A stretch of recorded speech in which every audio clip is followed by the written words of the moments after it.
وذكر فإن الذكرى تنفع المؤمنين۔ آپ نے امام مالک رحمۃ اللہ علیہ کے استاذ کا نام سنا ہوگا، نہیں سنا تو آج سنے، حضرت ربیہ رحمہ اللہ تعالی۔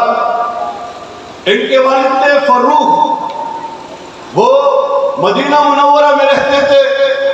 خراسان کا سفر ہونے لگا تو اپنی بیوی کو 23,000 اشرفیاں دی اور فرمانے لگے یہ 23,000 اشرفیاں رکھے خرچے کے لیے اور میں سفر پہ جا رہا ہوں۔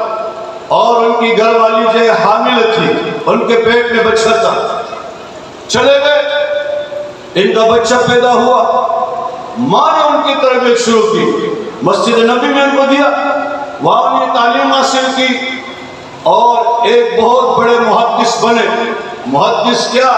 امام مالک رحمۃ اللہ علیہ جو ایک مذہب کے امام ہیں، وہ ان کے درس میں بیٹھتے تھے۔ ٹھیک 27 سال کے بعد حضرت ربیہ رحمہ اللہ کے والد فروخ تشریف لائے، دروازہ کھٹکھٹایا، اندر سے بیٹا آیا، ربی آئے۔ ربی نے دروازہ کھولا، فرمایا کون؟ کہا میں اس گھر کا مالک۔ کہا تم اس گھر کے مالک نہیں، تم کہاں سے مالک بن گئے؟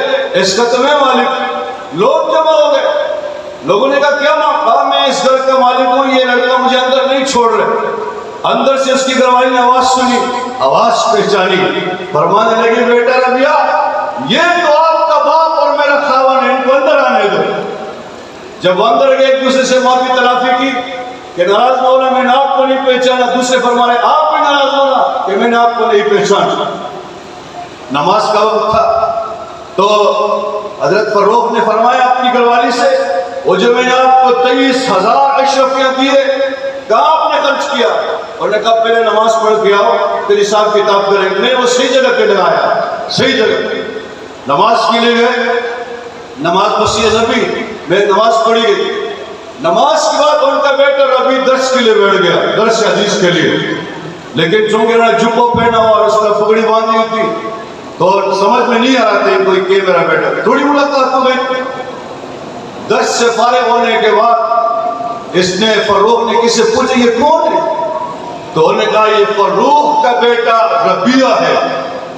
تو ایک دم خوشی جھوم اٹھے اور فرمانے لگے کہ میرے گھر والی نے جو پیسہ لگایا صحیح لگایا۔ گھر تشریف لائے اور اپنی بیوی کو مبارکباد دی کہ جو پیسے میں نے آپ کو دیا آپ نے صحیح لگایا۔